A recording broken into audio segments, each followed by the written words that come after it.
भारत के मुख्य न्यायाधीश justice Sanjeev Khanna ji, justice B.R. गवाई जी, जस्टिस सूर्यकांत जी, केंद्रीय मंत्रिमंडल के मेरे साथी श्रीमान अर्जुन राम मेघवाल जी, अटॉर्नी जनरल श्री वेंकट रमणी जी, बार काउंसिल के अध्यक्ष Manan Kumar Mishra ji, supreme court bar association के अध्यक्ष श्री कपिल सिब्बल जी, सुप्रीम कोर्ट के न्यायमूर्तिगण, पूर्व मुख्य न्यायाधीशगण, उपस्थित अन्य महानुभाव, देवी और सज्जनों, आपको सभी देशवासियों को संविधान दिवस की बहुत बहुत शुभकामनाएं। भारत के संविधान का ये 75वां साल पूरे देश के लिए एक असीम गौरव का विषय है। मैं आज भारत के संविधान को, संविधान सभा के सभी सदस्यों को आदरपूर्वक नमन करता हूं। साथियों, हम लोकतंत्र के इस महत्वपूर्ण पर्व का जब स्मरण कर रहे उस समय ये भी नहीं भूल सकते कि आज मुंबई में हुए आतंकी हमले की भी बरसी है। इस हमले में जिन व्यक्तियों का निधन हुआ, उन्हें मैं अपनी श्रद्धांजलि देता हूं। मैं देश का ये संकल्प भी दोहराता हूं कि भारत की सुरक्षा को चुनौती देने वाले हर आतंकी संगठन को मुंह तोड़ जवाब दिया जाएगा।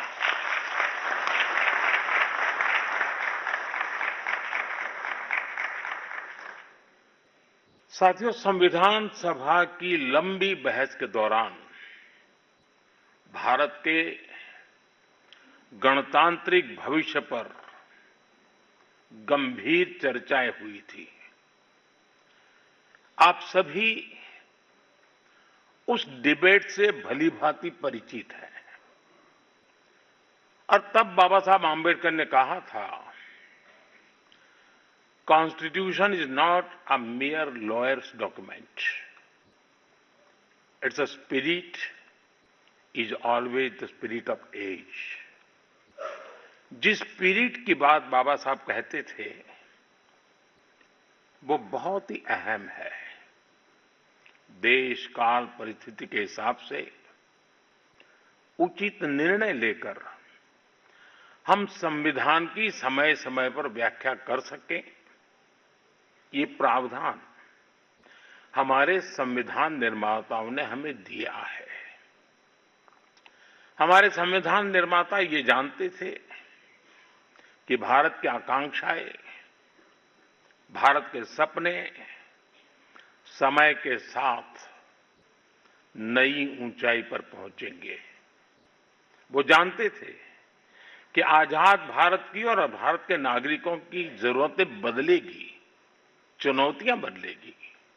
इसलिए उन्होंने हमारे संविधान को महज कानून की एक किताब बनाकर नहीं छोड़ा, बल्कि इसको एक जीवंत, निरंतर प्रवाहमान धारा बनाया।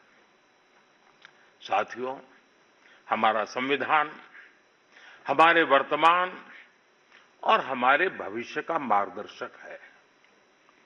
बीते 75 वर्षों में देश के सामने जो भी चुनौतियां आई हैं, हमारे संविधान ने हर उस चुनौती का समाधान करने के लिए उचित मार्ग दिखाया है। इसी कालखंड में आपातकाल जैसा समय भी आया और हमारे संविधान ने लोकतंत्र के सामने आई इस चुनौती का भी सामना किया। हमारा संविधान देश की हर जरूरत, हर अपेक्षा पर खरा उतरा है। संविधान से मिली इस शक्ति की वजह से ही आज जम्मू कश्मीर में भी बाबा साहब का संविधान पूरी तरह लागू हुआ है। आज वहां पहली बार संविधान दिवस मनाया गया है। साथियों, आज भारत परिवर्तन के इतने बड़े दौर से गुजर रहा है। ऐसे अहम समय में भारत का संविधान ही हमें रास्ता दिखा रहा है, हमारे लिए गाइडिंग लाइट बना हुआ है। साथियों, भारत के भविष्य का मार्ग अब बड़े सपनों, बड़े संकल्पों की सिद्धि का है। आज हर देशवासी का एक ही ध्येय है, विकसित भारत का निर्माण। विकसित भारत का मतलब है जहां देश के हर नागरिक को एक क्वालिटी ऑफ लाइफ मिल सके, डिग्निटी ऑफ लाइफ मिल सके। ये सामाजिक न्याय, सोशल जस्टिस का भी बहुत बड़ा माध्यम है और ये संविधान की भी भावना है। इसलिए बीते वर्षों में देश में लोगों के बीच आर्थिक और सामाजिक समानता लाने के लिए कई कदम उठाए गए हैं।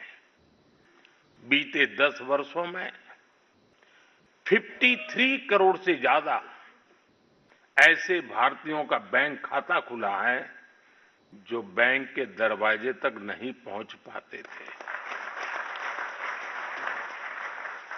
बीते 10 वर्षों में 4 करोड़ ऐसे भारतीयों को पक्का घर मिला है जो कई कई पीढ़ियों से बेघर थे। बीते 10 वर्षों में 10 करोड़ से ज्यादा ऐसी महिलाओं को मुफ्त गैस कनेक्शन मिला है जो बरसों से अपने घर में गैस पहुंचने का इंतजार कर रही थी। हमें आज के जीवन में बहुत आसान लगता है कि घर में नल खोला और पानी आ गया, लेकिन देश में आजादी के 75 साल बाद भी सिर्फ 3 करोड़ घर ही ऐसे थे जिनमें नल से जल आता था। करोड़ों लोग तब भी अपने घर में नल से जल का इंतजार कर रहे थे। मुझे संतोष है कि हमारी सरकार ने 5-6 साल में 12 करोड़ से ज्यादा घरों को नल से जल देकर नागरिकों का और विशेषकर महिलाओं का जीवन आसान बनाया है। संविधान की भावना को सशक्त किया है। साथियों, आप सभी जानते हैं कि हमारे संविधान की मूल प्रति में भी प्रभु श्री राम, माता सीता, हनुमान जी, भगवान बुद्ध, भगवान महावीर, गुरु गोविंद सिंह जी सभी के चित्र हैं।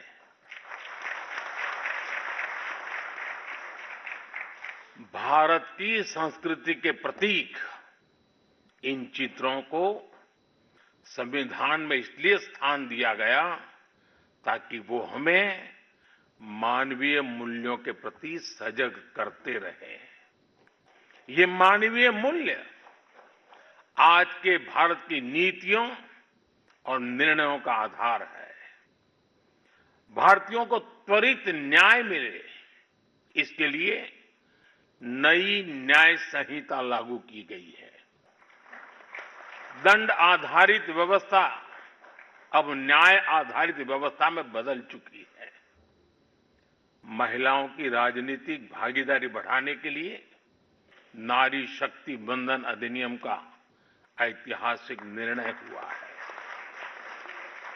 हमने थर्ड जेंडर को उनकी पहचान और उनका हक दिलाने के लिए भी कदम उठाए हैं।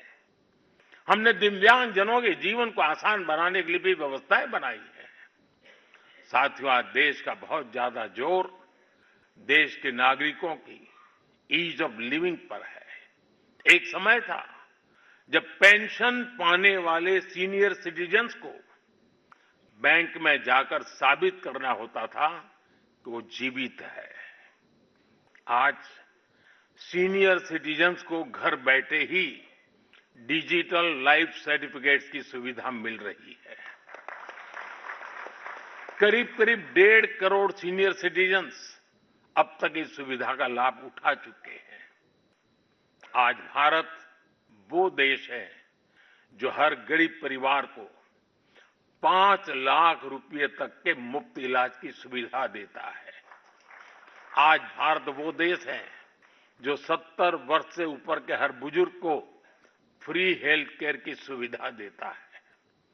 देश के हजारों जन औषधि केंद्रों पर आज 80% डिस्काउंट पर सस्ती दवाइयां मिल रही हैं। एक समय में हमारे देश में इम्यूनाइजेशन की कवरेज भी 60% से भी कम थी। करोड़ों बच्चे हर साल टीकाकरण से छूट जाते थे। आज मुझे संतोष है कि अब मिशन इंद्रधनुष की वजह से भारत में इम्यूनाइजेशन की कवरेज 100% पहुंच रही है। आज दूर सुदूर के गांवों में भी समय पर बच्चों का टीकाकरण हो पा रहा है। इन प्रयासों ने गरीबों की, मध्यम वर्ग की बहुत बड़ी चिंता कम की है। साथियों, आज देश में कैसे काम हो रहा है उसका एक उदाहरण एस्पिरेशनल डिस्ट्रिक्ट अभियान भी है। देश के 100 से अधिक ऐसे जिले जिन्हें पिछड़ा कहा जाता था, हमने उन्हें एस्पिरेशनल डिस्ट्रिक्ट माना और वहां हर पैरामीटर में विकास की गति तेज की गई है। आज देश के अनेक एस्पिरेशनल डिस्ट्रिक्ट दूसरे जिलों से बहुत बेहतर कर रहे हैं। अब इसी मॉडल के आधार पर हमने एस्पिरेशनल ब्लॉक प्रोग्राम भी शुरू किया है। साथियों, लोगों की रोजमर्रा की जिंदगी से परेशानियां खत्म करने पर भी आज देश का बहुत ज्यादा जोर है। कुछ साल पहले तक भारत में 2.5 करोड़ घर ऐसे थे जो शाम होते ही अंधेरे में डूब जाते थे। उन घरों में बिजली कनेक्शन ही नहीं था। सबको बिजली का मुफ्त कनेक्शन देकर देश ने उनके जीवन को रोशन कर दिया है।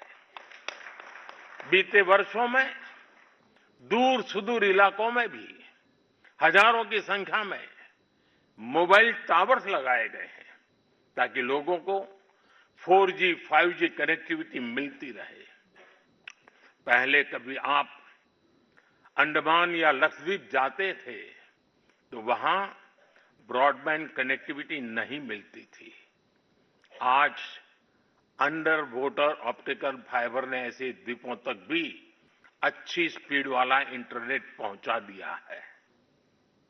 हमारे यहां गांव के घरों, गांव की जमीन से जुड़े कितने विवाद होते रहे हैं, ये भी हम भली-भांति जानते हैं।